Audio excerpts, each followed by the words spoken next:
Hey y'all, so this is exclusively Bobby, MD edition. Fantasizing, got him fiending for this. He want my number, had to hit him with the hit him with the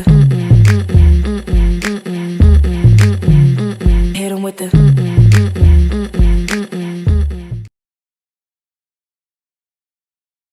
Hey y'all, welcome back to my channel. It's your girl Bobby, and today I'm doing a new segment. Basically, I'm interviewing medical students and just answering the questions that pre-med students may have or other medical students. So stay tuned. So today I have the pleasure of interviewing one of my colleagues, and I'm going to allow him to introduce himself.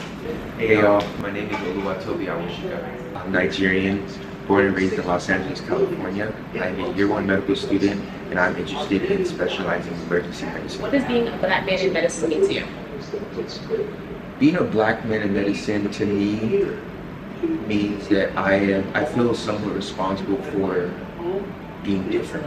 I think in general, no one expects a black male to become a doctor, and so the entire journey from undergrad to finishing medical school, I think you end up as a black male battling the stereotypes and battling those that don't believe you can make it, those that look at you differently for even making it to the place that you are.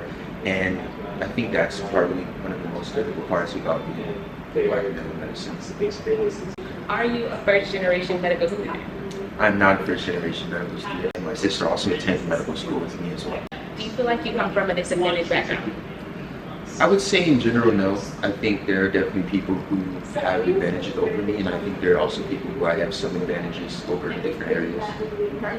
How do you feel about pursuing medicine as a minority? Pursuing medicine as a minority, I think, is a disadvantage on its own. I think it's tough from the time you're in undergrad all the way through medical school. Most times in undergrad, I had friends who were in classes that looked like me, but once I started getting into upper division courses and more of the pre-med courses, I had less and less friends and less people who looked like me.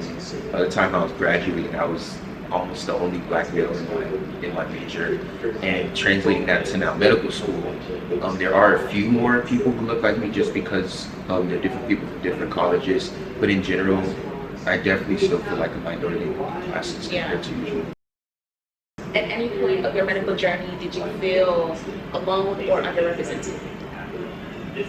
I would say along the entire journey, I felt pretty underrepresented. I didn't feel alone just because I do have a very supportive family. I have, like I said, I have a cousin in medicine. I have a sister here as well, so that helps. Family's very involved. I think being a black male in medicine means the family you come from also knows how hard it is, and so they do a good job of supporting you. But at the same time, it can also be kind of a heavy burden to bear because you know that there are a lot of other family members that are looking to you to set that good example for those coming behind you. Very true, very true. How has your experience as a minority shaped your pursuit of medicine? For me, I think it strengthened it. Being that when I am in medicine, whether I'm the one going to the hospital or just in medical school, being that I don't see a lot of people who look like me, it kind of gives me more of a drive to succeed because I know that it's not a place that people like me generally get to, and so that makes me want to be the different one to make it there. Have you ever experienced any racial bias while in college or medical school?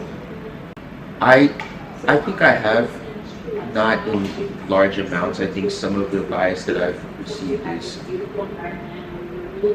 it's not spoken loud. I think sometimes people who see me where I'm at, whether it's in upper division science class in undergrad, whether it's in medical school, they assume I'm so smart just because I'm a black male and I made it here. Whereas if they had seen someone from a different ethnic background that doesn't look like me that's made it here, they may not believe that they have to be that smart to make it there. So that's definitely been a thing. Outside of school, I was in EMT for a year, and so in working with that, I did see like a lot of biases, just depending on different populations, the different neighborhoods you work in. So I think a lot of biases in medicine will come once you enter the professional side of it. Okay, EMT. What do you think causes racial disparities in healthcare?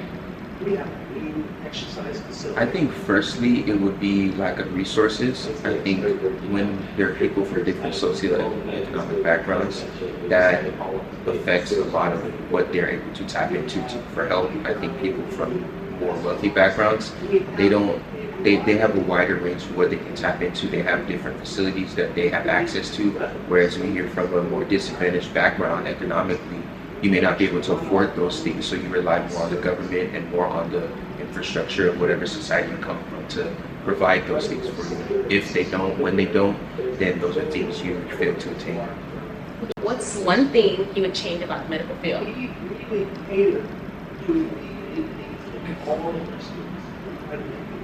If I could change one thing about the medical field, it would be more on the professional side. I would make it so every medical professional deals with every patient as if they're a family member. Because I think no matter how good or bad patient care you can get, no matter what background you come from, when it's somebody you know that's the patient, when it's your family, you're able to all of a sudden give them the best patient care you ever could have. I've seen physicians, medical professionals who are good at their job and they treat everyone well, but then when you see them deal with someone you know, they're able to now pull out this extra empathy and deal with that patient in a more efficient way. And I think if everyone was able to do that with a stranger, then everybody would be able to provide better medical care. Sure.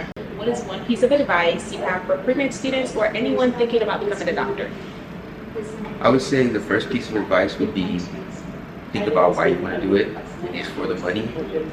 Don't do it because any reason is really enough to get you started in medicine. But when classes get hard, when times get hard, you have to rely on the reason why you wanted medicine to succeed. And if your reason for wanting medicine is money, that's not really a heavy enough reason because there's plenty of ways you can get rich in today's society. Coming into that. But if your reason is because you want to help people, it's because you have a larger reason besides the money, then those things will be able to carry you through. I think it's important to have perseverance. Things get hard. Being able to fail and keep going will do you more good than being able to always succeed. If you don't fail, then when you finally do, because everyone fails eventually, you're gonna not know how to handle it. But if you're able to get knocked down and keep on going, then when that happens, it's not gonna set you back too far. Okay. Okay guys, so that was the last question. First, I'd like to thank Toby for allowing me to interview him. Thank you. And I hope you guys really benefit from seeing just the perspective of a medical student. And if you guys have any comments or questions, you can just leave them below and I'll try my best to answer them. But stay tuned because there's more coming. Bye guys. With the hit 'em with the